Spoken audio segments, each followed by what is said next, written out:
Muslimin yang dirahmati Allah Subhanahu wa taala sekalian, Rasulullah sallallahu alaihi wasallam membawa cahaya iman ini dengan penuh kesusahan. Berpuluh-puluh tahun Nabi berkorban mengenepikan nikmat dunia. Nabi tidak pernah ada nikmat untuk berjalan-jalan. Nabi membelakang dan mengorbankan nikmat untuk makan-makan sedap yang selalu diperolehi oleh kita. Nabi mengorbankan seluruh kemewahan dunia, termasuklah isteri-isteri Nabi sallallahu alaihi wasallam, ahli-ahli keluarga Nabi, para sahabat radhiyallahu anhum, meninggalkan anak-anak mereka dalam keadaan yatim, meninggalkan isteri-isteri mereka dalam keadaan janda, semata-mata untuk memastikan cahaya Islam ini sampai ke seluruh alam, semata-mata untuk memastikan kita umat Islam di Malaysia kenal Allah, kenal tempat untuk rakaat dan sujud, mengerti bagaimana Allah Subhanahu wa taala Tuhan telah menciptakan alam ini melalui perjuangan yang telah ditampilkan oleh para sahabat radhiyallahu anhum, termasuk Nabi sallallahu alaihi wasallam dan ahli keluarganya. Sayyidatuna Khadijatul Kubra, apabila Nabi pulang pada suatu hari ke rumahnya, Nabi melihat Khadijah radhiyallahu anhu sedang menyusukan Fatimah. Lalu Khadijah bintu Khuwailid, isteri Nabi, yang sebelum berkahwin dengan Rasulullah adalah wanita yang paling kaya di dalam kota Mekah, bahkan jutawan terbesar di kota Mekah. Hampir separuh daripada kekayaan kota Mekah ataupun lebih adalah milik Khadijatul Kubra. Apabila Nabi pulang pada suatu hari daripada medan dakwah, mendapati Khadijah sedang menyusukan Fatimah, kemudian Nabi pun masuk ke dalam rumah, mengangkat Sayyidatuna Fatimah yang telah pun lena di atas pangkuan Khadijah, meletakkan Fatimah di atas katil. Lalu Nabi SAW merebahkan badannya dan meletakkan kepalanya di atas ribaan Khadijatul Kubra.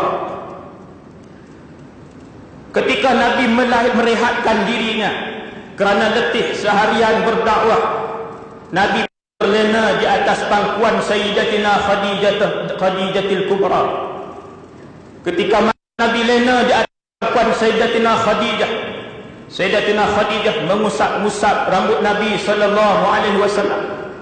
Lalu Sayyidatina Khadijah mengalirkan air mata. Titisan air mata Sayyidatina Khadijah mengenai muka Nabi sallallahu alaihi wasallam. Maka Nabi pun terjaga dan bertanya kepada Khadijah, "Wahai Khadijah, kenapakah kamu menangis? Adakah kamu menyesal bersamikan aku Muhammad?" Kata Sayyidatuna Khadijah bintu Khuwailid radhiyallahu, "Aku tidak pernah menyesal bersamikan kamu Nabiullah, akan aku diberikan kepada Allah dan Rasulnya. Keseluruhan kemewahanku telah pun aku korbankan kepada Allah dan Rasulnya, aku tidak peduli. Keseluruhan kemakmuranku aku korbankan kepada Allah dan Rasulnya untuk agama ini.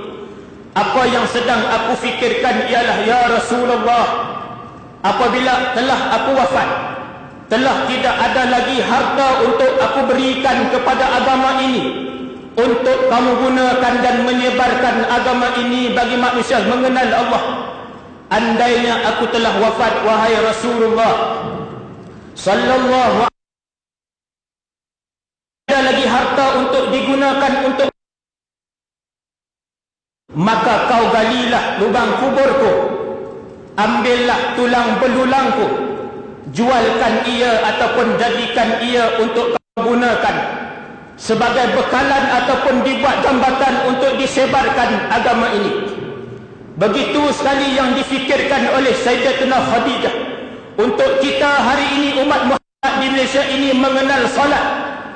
Begitu sekali pengorbanan yang difikirkan Khadijah, sehingga berjujuran air matanya mengingatkan bagaimana ingin menyampaikan cahaya Islam ini, sehingga umat Islam seluruh dunia mengenal puasa Ramadan, begitu sekali yang dirungsikan oleh pasangan suami isteri ini. Lalu Nabi SAW pun duduk memandang wajah Khadijatul Kubra. Nabi SAW memeluk Sayyidatuna Khadijah. Kedua-duanya menangis kerana memikirkan bagaimana ingin mengembang dan menyebarkan agama ini. Setelah agama ini sampai kepada umat, tiba-tiba umat dengan senang lenang meninggalkan tuntutan amalan puasa dan sebagainya. Umat Islam pada zaman ini dengan sewenang-wenangnya bukan saja tidak puasa Ramadan, makan secara terang-terangan, bukan solat, bahkan ada yang berani melakukan perzinahan. Apa yang ingin kita jawab di hadapan Rasulullah sallallahu alaihi wasallam? Apakah jawapan yang akan kita berikan kepada Khadijatul Kubra radhiyallahu anha, dan apakah alasan yang akan kita berikan kepada para sahabat di atas pengorbanan mereka radhiyallahu anhum dalam menyampaikan mengenal Allah Subhanahu